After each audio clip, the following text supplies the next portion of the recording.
Dragon Ball Z Kakarot. Is that how you pronounce it? Yes, it is. All right, Derek, Kakarot. tell us about the What? Dragon Balls.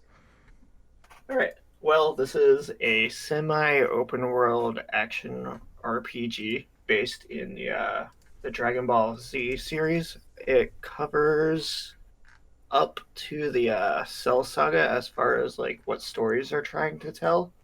Mm-hmm. Um, but yeah, it's kind of like the last games that were out were like the Xenoverse games to where they were more like it was like here's a giant sandbox and levels, build your character, do these little missions without like any real story or context behind what you were doing.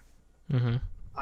And this approaches that same kind of formula but more structured, and it follows um the story of the series and what's going on, but it won't follow the entire thing.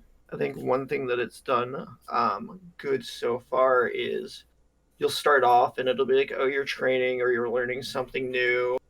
There'll be like a couple side missions to do, but then it'll do like a little time jump, but it'll explain what happens in the time jump, and then you'll come to like the next chunk of what you do. It might do one more jump depending like how far, what parts of the stories it's trying to tell. Mm-hmm. But as far from like the story standpoint of it, it does a really good job at like filling you in and telling the story and doing what it wants to do because it's more, I'd say, more linear on the story. Um, but you do have like areas you can go out to and explore. They call it semi-open world because there are different like map zones that you can go to. Mm-hmm. They have you have your map for your area, and then you can click triangle and that'll bring up an overworld map. And as you go to different places, they'll show up there, and then you can freely go between them and explore and do side missions. Um, but as far as like mission structure and like side missions, there's some side missions, but there isn't like hundreds of them. There aren't like, hey, just go out here and spend your entire day doing nothing but side missions. Like each like little mini part of the story you do might have like two or three, maybe four at the most side missions that you could go around and do. Mm-hmm. Um, as far as like the RPG elements that they added in, which is kind of different from Xenoverse, because you actually like put in stat points to where this you're kind of gaining stats like in a classic RPG sense, you level up and like these three skills go up this time, and the next time like the next three might go up, and it's certain increments. Mm-hmm. Um, what they've also added in is what they call the community board. It's broken down into, I believe, six or seven different little subcategories. But it's like one will be for fighting based, one's for like the cooking element of the game. There's one for like you can have like a driving mini game, so there's like a mechanic element. Okay. There's like one for like if you want to boost stuff for like finding items. And Okay. then what you do is as you meet characters, they become unlockable tokens that you can place in these boards. And then let's say two of the characters have like a connection, you'll get like an even bigger bonus from however much they contribute towards that. And that's kind of Mm. like another way they give you to kind of level up your characters, Okay. which is one thing they really don't like. They don't really like, they explain it, but they don't go into a lot of detail. But getting these things right and kind of like min maxing them as you go through and constantly changing them up is kind of important. And I found that out during the Frieza saga. Mm-hmm. I got in there, I thought I was doing good because the first set was pretty good, and then all of a sudden I got my ass handed to me. And I was like, okay, what's going on here? There isn't really much that I can do. No side missions have opened up yet. It's just like, and the game's kind of directing me towards this one mission because it won't let you go like super far out all the time. If it has something it wants you to like do, it's like, hey, sorry, you've got to go here. You can't go that way. Go take care of this first, and then we'll let you do this other thing. So that's when I went back and I was like, all right, let me reorganize this board and get a couple more of the bonuses, like for more melee attack or for more of the key attacks. And Mm-hmm. then you can jump down and you can eat like in typical RPG fashions and get like a bonus for a little while, kind of like in a Monster Hunter games. You can pick those different dishes you want, and they'll boost certain skills. Mm-hmm. You can do that in this, but then you can eat as many times as you. So I had went back and I was like, okay, I have fish, I have some meat, so I increased my defenses some, then I increased attack some, and then I went back to this battle, and it was like 100 times easier. It was like a night and day thing once you actually use all the systems that the game puts into play. It just kind of doesn't really do a good job at telling you, hey, use all this stuff. It's going to make a difference. Mm-hmm. They're kind of just like a quick glimpse, like, here this feature is, this is how it works. There you go. It's kind of like figure it out on your own. Because on top of that, for upgrades, you can upgrade each of your main characters that you use. Mm-hmm. But that also goes with like what moves have you learned, which moves do you have you set for your character, and then you can collect these orbs and then use them to strengthen those moves as well. So there's like this multi-tier leveling system of setting up your character to do these encounters, but it just kind of doesn't like explain that well to you. It's like, hey, use all this, use all this. Remember to check back here if you've done training or if you've learned moves or if you've upgraded move to its next level. Yeah. Like if So it it's a has version some. 1 and you go to version 3, you could So go into your orb tree and upgrade that a little bit. Like none of them are super like, here's 1,000 different skills and things you yeah. can do. Here it is. Like it's kind of like, okay, you can learn these certain moves, you can learn these certain moves. You know, kind of pick the ones you want, and then you can go into this other skill tree and kind of upgrade them a little more. But then pick and choose which one you're using. Mm-hmm. Um, but that So system makes a really big difference yeah. So when you. it's could use a little bit more of an explanation on how that stuff works. Yeah, I'd say that's like so far that's like the one big flaw of it is some stuff isn't explained as well, and it isn't really portrayed that hey, you should really stack these things, and that's what's going to kind of push you further because it kind of keeps you tight knit between doing things.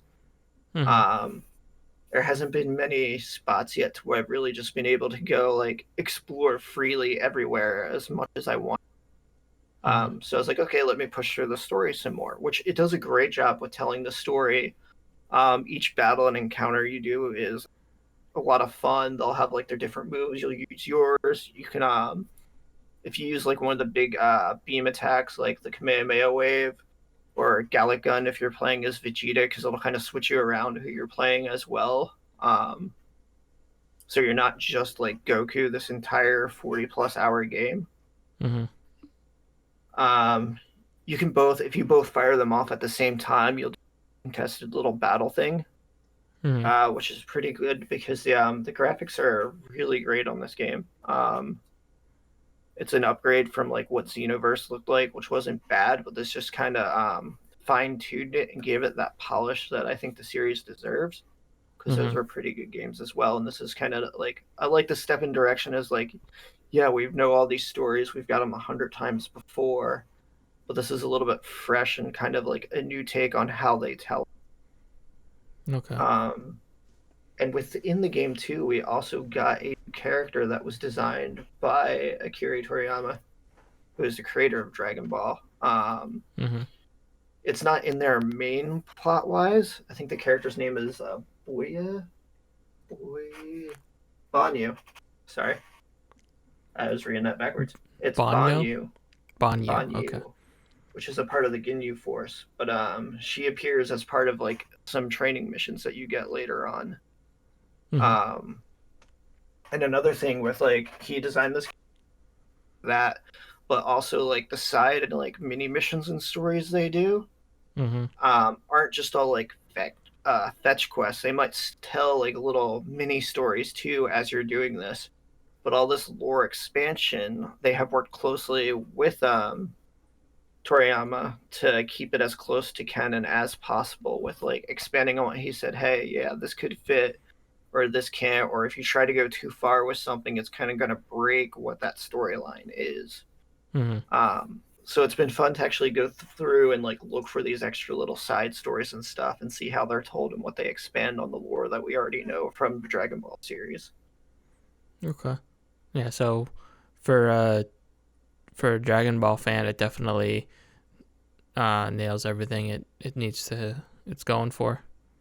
Yeah, I'd say for Dragon Ball fans, since like Xenoverse is great, but they were kind of different because it was like create your own character and kind of learn all these Mhm. skills and just go have fun with it. Kind of more of a sandboxy feel.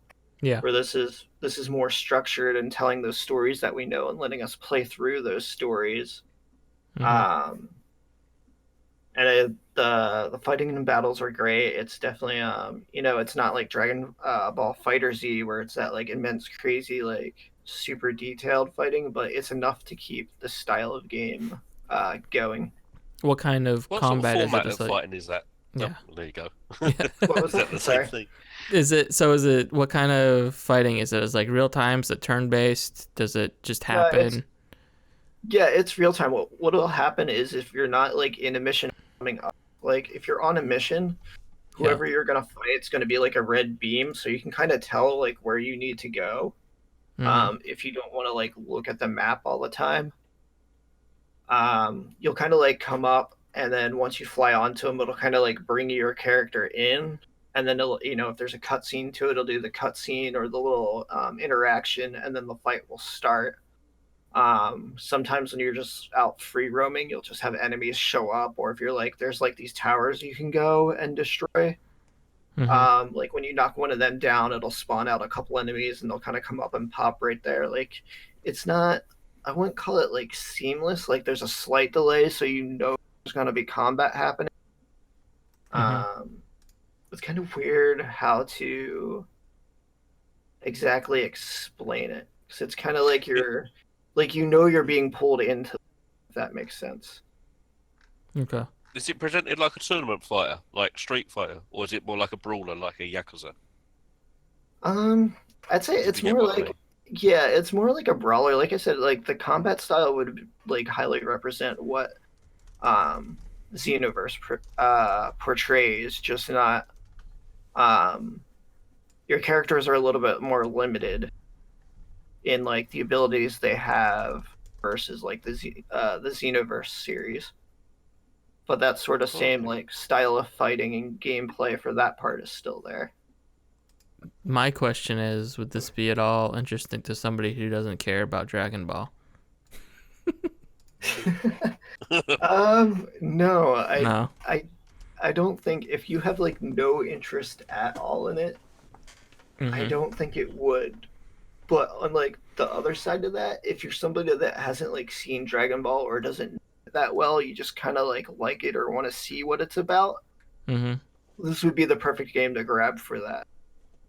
So Okay. like it'll suit that hardcore fan and it'll suit somebody that kind of wants to know about it Okay. to see if So it could get them hooked or not. But so somebody if I that don't just want to has watch no. all 5,000 episodes, I could I could maybe play this game and get an idea of what the story is.